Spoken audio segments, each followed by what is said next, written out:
Welcome. Good afternoon. Good afternoon. Shall I start? Yes, please do. Yes.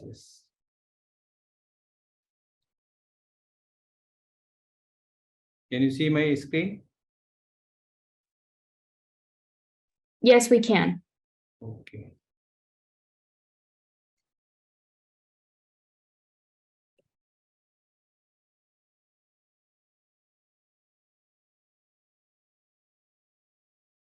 Yeah, good afternoon, everyone.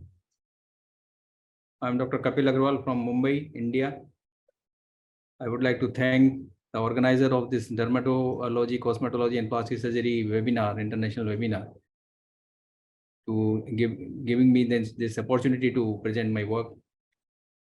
I am presenting augmentation, rhinoplasty and tip plasty in Indian noses, tips and tricks to achieve consistently good results. This is a typical Indian nose, having low dorsum, broad bridge, short length, flared alley, thick sebaceous skin, and paradoxically weak cartilages. Only dorsal augmentation in these cases gives an appearance of dun noses.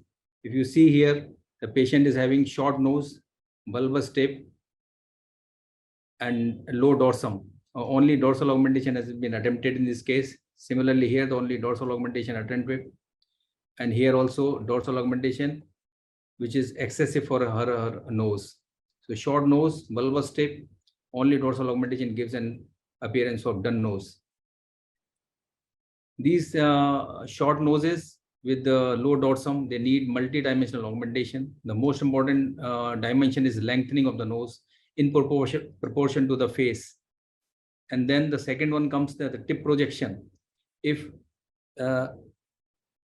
nose is proportionately long to in proportion to the face and the tip projection is adequate, the nose, even the low dorsum looks good. But in cases where you do only a dorsal augmentation without considering the augmentation of length as well as tip projection, the nose looks very bad.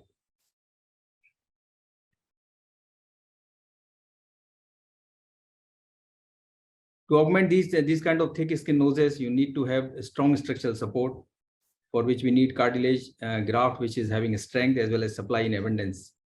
We have three cartilages: septal cartilage, which is having very good strength, but the supply is always less. Conchal cartilage lacks in both. Costal cartilage supply both strength as well as amount of cartilage, but it comes with red flags of warping and graft visibility. The graft visibility is usually due to our faulty carving techniques, but this warping is a menace, and it is because the cartilage is having its inherent property to bend. There are plenty of methods, tricks, tips are given literature to deal with this menace. So there are multiple ways, but whichever trick or techniques work best with you, you must use it before using this cartilage in the nose. This is the Gibson principle. I used to use this during my initial period of practice, which says that you take out the core piece, which is having less distortion forces. But whatever forces are there, whether they are less or more, they remain inside. And whatever you do, in few cases, not in all cases, but in few cases, you see there's an initial few cases, one of the few cases, it looks absolutely straight on table, but in few days time or few weeks time, it takes a native shape. If you cut the cartilage in pieces, they warp differently, and depending on their own distorting forces. Sometimes they become very small C, they become very severe C, and sometimes they become round or more than round. So how to keep it straight? I got one idea, very simple idea, that is called counterbalancing technique, or I call it as a namaste, when you join your both hands together, just like you just reverse the cartilage, meet the cartilage in the two concavities each other, and suture them so they become straight. So it is based on a principle of physics which says that equal and opposite forces neutralize each other. I usually harvest coastal cartilage number 6 or 7. Before harvesting the cartilage, I take out the pericondium from the anterior surface and keep it in saline. This is the technique, how I use it. I mark the cartilage in multiple chips along the long axis of the cartilage, and then take out multiple pieces in the same direction, reverse it, and suture in midline. So cartilage becomes straight and strong. And while I'm preparing the dorsal strut, again, I mark it in midline along the long axis, cut into 2 pieces, or depending on how thick or how broad piece I need.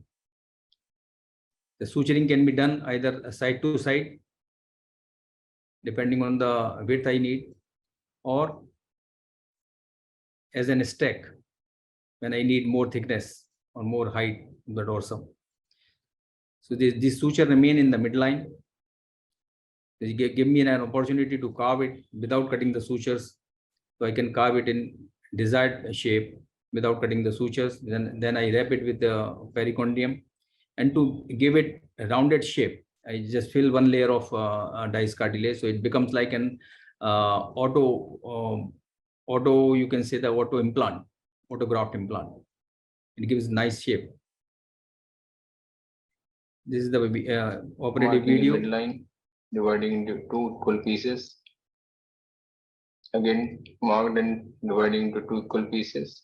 Reversed. Suturing in midline.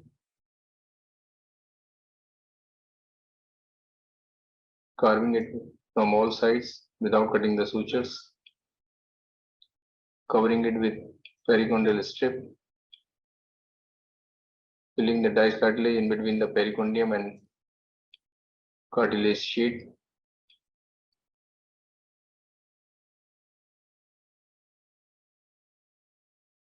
And then it becomes like an Final shape, autograft.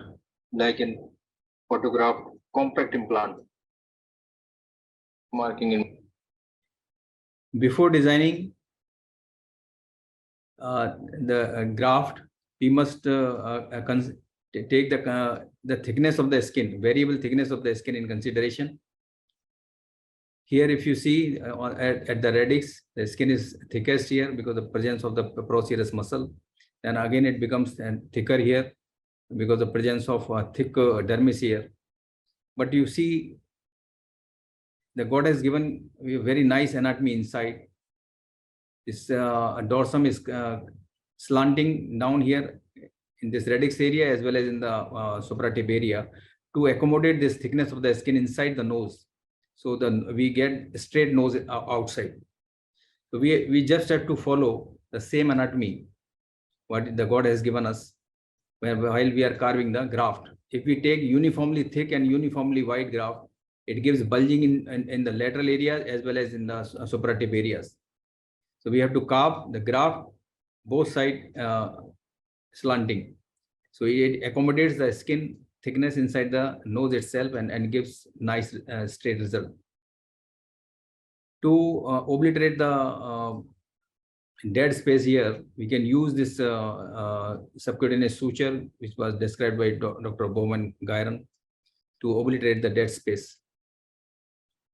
I come to the clinical examples. Here, first the short noses with adequate soft tissue envelope. Adequate soft tissue envelope where we can stress the skin envelope at our will or to the desired length and as well as height. Like in this girl, she has got depressed nose with bulbous tip and short length, but the skin envelope and the lining is adequate. So it could be stretched in all directions. The lengthening achieved by septal extension graft, tip projection by tip plasty, by suturing technique, and in cases where the cartilages are not good, the cartilage grafts or tip grafts can be put. And dorsal augmentation achieved by differentially carved dorsal graft. And you can achieve very slimmer looking nose without the need of thinning the supratip area or supratip skin. You can accommodate the skin inside the nose itself. And the nose looks proportionate, the length looks proportionate to the length of the face. And you can achieve the height of the tip, the projection of the tip. Similar gull, short nose, depressed dorsum, bulbous tip. You can achieve nose and the length of the nose proportionate to the face. Here again, the ill-defined nose with broad bridge and LR axis. She needed differentially carved graft, and along with that, the LR reduction. You can achieve proportionate length, nice tip, slimmer looking tip, and good LR. Again, the patient is having depressed as well as short nose. The lip looks longer, give a nice length to the nose and slight height to the nose. And you see here the nose looking shorter here, the lip looks longer, and the nasolabial angle looks obtuse. The nasolabial angle becomes normal. So the nasal length is more important than height.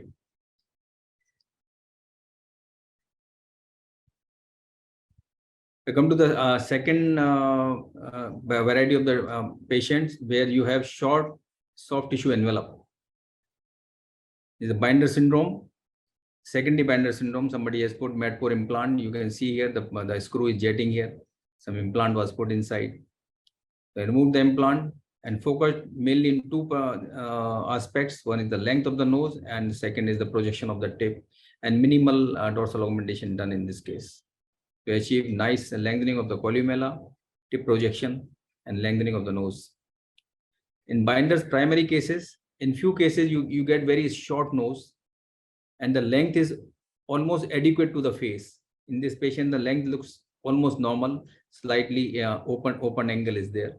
So in these cases where you have secondary cases or primary cases where the septum is very low lying, and when you try to increase the length by putting septal extension graft, because of low lying septum, you may not get purchase of that graft to be sutured there nicely. In those cases, and in cases where you have a paucity of cartilage graft, or multiple times operated cases, or in cases where the patient is having perforation of septum. In those cases, you don't want to touch the septum. So I use this technique that is called 10-pole technique, where you just put one columnar strut, and behind that you put one dorsal graft, and then by pushing that horizontal graft ahead, you set the columnar labial angle of the choice, as well as you get some apparent lengthening of the nose. And wherever you feel that the septal angle is good, the nasolabial angle is good, you put one needle, and then at the same place you can put the suture. Over that you can put your dorsal graft. So without using much cartilage graft, you can increase the length as well as set the nasolabial angle of your choice.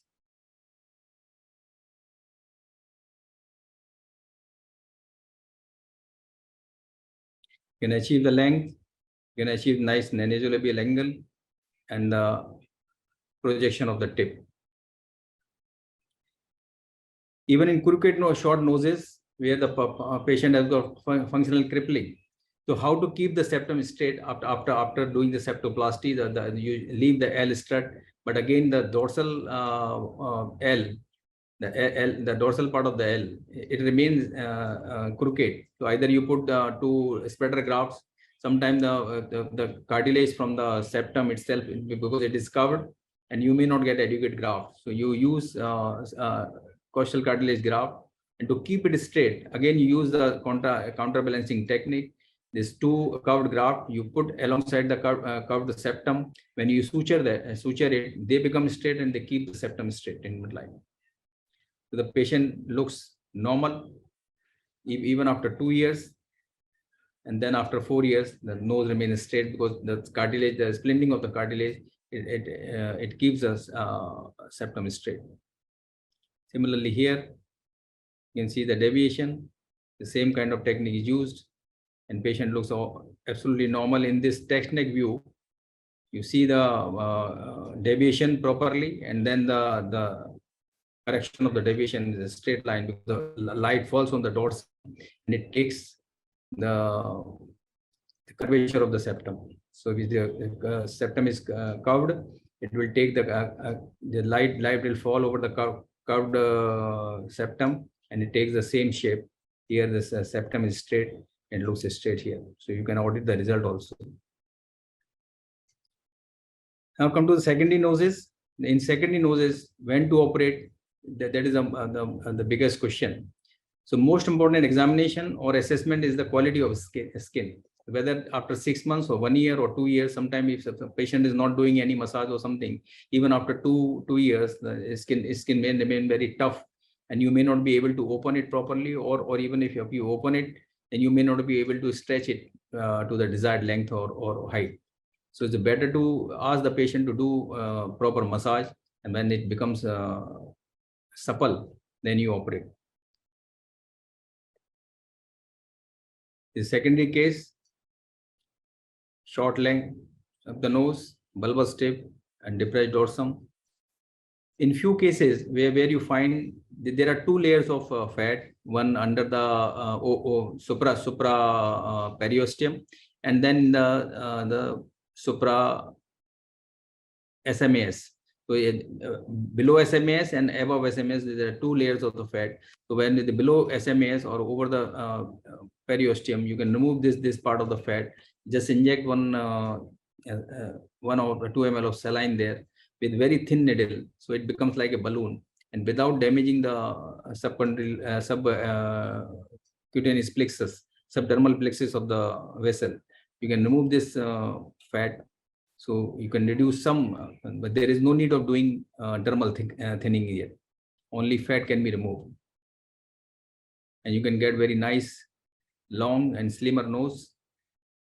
You can the same technique can be used in any secondary kind of nose, whether it is a secondary cleft nose.